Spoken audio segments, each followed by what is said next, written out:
Hello and a very warm welcome to our special edition, the Question Hour show from the Parliament House complex. The show where we bring you important unstart questions asked by the members of the upper house in the last session of Parliament. I'm Kriti Mishra and joining me is my colleague Rajat Kain. Well, thanks Kriti and thanks to our viewers for watching this edition of Question Hour. We hope you're well and doing good in these times of coronavirus pandemic.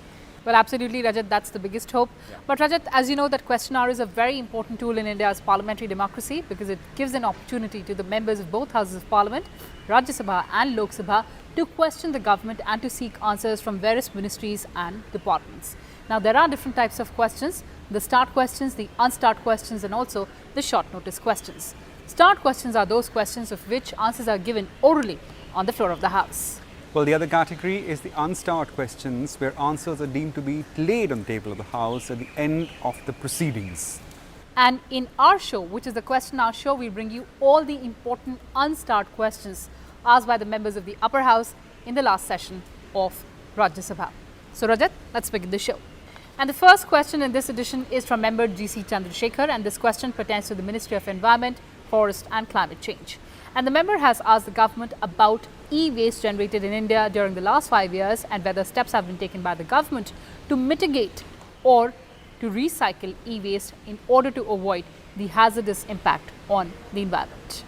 Well, giving a detailed response to the query, the ministry said that Central Pollution Control Board or CPCB has estimated the generation of e-waste in financial year 2017-18 for 21 electrical or electronic equipment as listed in Schedule 1 of E-Waste Management Rules 2016 based on the sales data of 244 producers is 7,08,445 tonnes. Now for financial year 2018-19, the approximate estimated generation of e-waste based on the sales of 1,168 producers is 7,71,215 tonnes.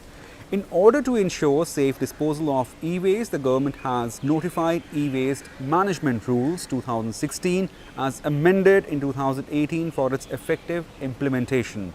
The provisions of these rules include extended producer responsibility or the EPR, setting up of producer responsibility organizations and e-waste exchange to facilitate collection and recycling of e-waste.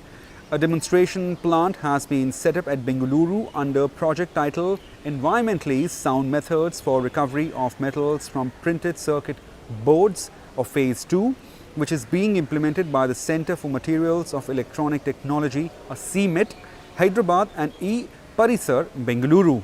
The plant has processed 51 metric tons of PCBs, that is printed circuit boards, from 1700 metric tons of e-waste, and the CPCB has reported that total of 312 dismantlers and recyclers has been authorized by 18 states and union territory pollution control boards or the committees for environmentally sound processing of e-waste with cumulative and annual capacity of 7,82,080 metric tons.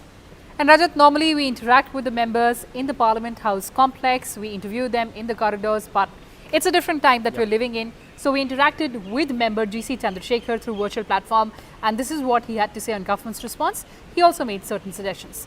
Take a look.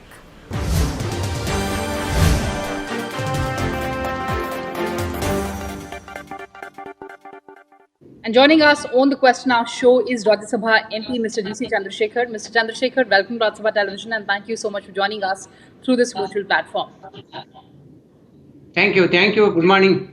Sir, as you know, our show focuses on the important unstart questions asked by the members of the upper house in the last session. And talking about the last session, you had asked a very pertinent question about e-waste. Tell us the relevance of the issue, sir. See, this is, this importance of this question is, in India, every year e-waste generation is increasing rapidly. That's why I asked the minister the quantity of e-waste generated during the last 5 years and the measure adopted to reduce e-waste and whether any measures have been taken to recycle e-waste to avoid causing damages. According to the Government of India, for the financial year 2018-19, e-waste was produced in India 7,77,250 tons. You can imagine how much that e-waste is generating. About 95% of India's e-waste is recycling in informal sectors, and it is, in the crude manner. It is not in proper. And also no one is saying, how they do it. The government of India given authorization to 18 states to start all the states, that state pollution control board for recycling 78,200 metric tons per year. For example, in Bangalore, they started on model plant. The dustbin has started, but this plant has produced only 1,700 metric tons so far of e-waste. In Karnataka, Bangalore alone, I am telling you, 2017 generated e-waste 92,000 tons. In Bangalore in the last year, even 2015, that generated around 37,000 e-waste. So just in 2 years, that will become more than double. You can imagine how to avoid this. So with this, more than 150 metric tons of solid waste generating every day in India.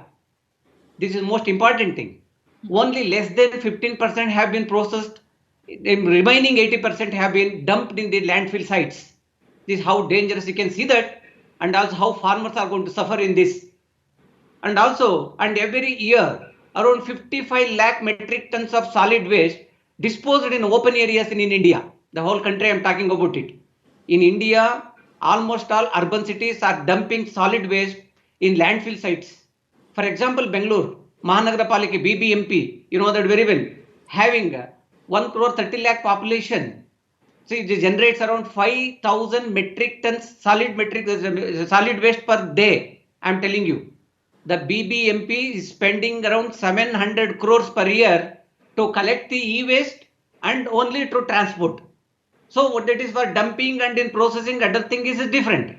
In the last year, Department of Chemical and Fertilizers, Government of India have kept 30 crores to entire country to convert the urban solid waste into compost. But only 10 crores has been utilized so far. So that also is not, because in 30 crores is nothing, I am telling you. Because in entire country where Bangalore is spending 700 crores only for transporting, collecting, you spend only 30 crores to convert as a compost. How it is possible? So this government of India should take one state as a model state and see that how it is possible to process more than 50%, 60% like that. So that's what that is most important. See, now my suggestion is to the government in this particular thing. We have to follow the best recycling system and technology in the world.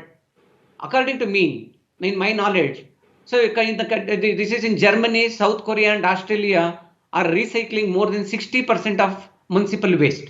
I think we have to follow this. And one more, Kriti, I am telling you, this is for e-waste, regarding this e-waste. The e-waste government has to bring an amendment to the IT Act. So fix an accountability to IT enabled companies. So e-waste audit should be introduced so that it keeps track on where the e-waste is disposed from the companies. That is most important. Right, absolutely. Any other suggestions for government, sir? See, this thing for first question, suggestion. This is most important, in IT amendment if they bring. See, this is better. I think this, everybody has become accountability. They cannot say lie, and also where they disposed and everything, it will be in a proper way. Otherwise, it's very difficult. That's a very important suggestion that you're giving to the government. Thank you so much for joining us through virtual platform in the era of social distancing and giving those details to us. Thank you. Thank you very much, Kriti.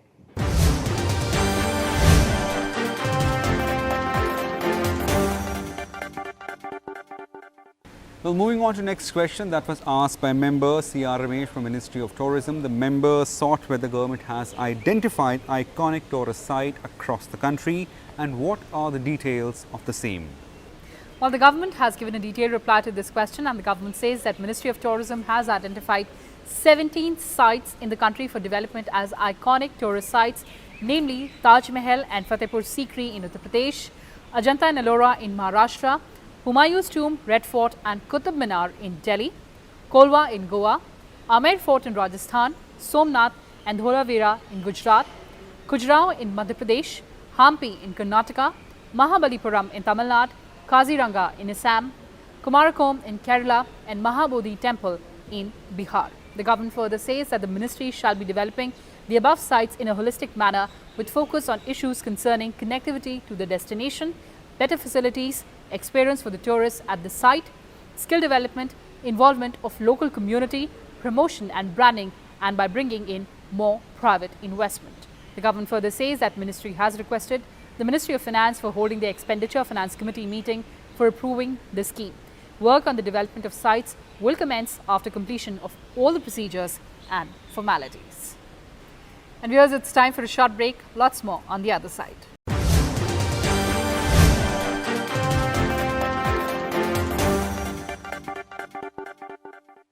Welcome back. You're watching the Question Hour show. And now let's take a look at the next question that was asked by member Ambika Soni, and this question pertains to the Ministry of Health and Family Welfare. And the member has asked the government whether it has finalized the guidelines for sale and distribution of drugs through e-pharmacies across India.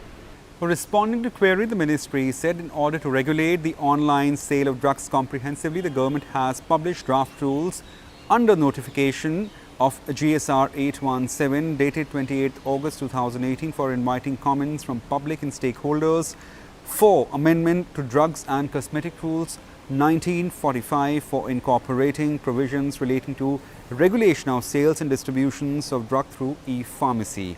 Now, the draft rule contains provisions for registration of e-pharmacy, periodic inspection of e-pharmacy, procedures for distribution or sales of drugs through e-pharmacy, prohibition of advertisement of drugs through e-pharmacy, complaint redressal mechanism, and lastly, monitoring of e-pharmacy.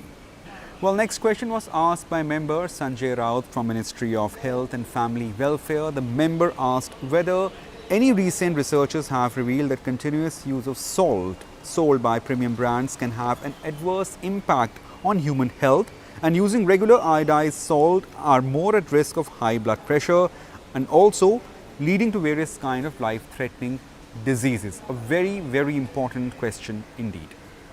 And as Rajat said, it is a very important question pertaining to our day-to-day lives, and let's see what the government has replied. So the government says that no research has been undertaken by research bodies like Indian Council for Medical Research or Department of Science and Technology.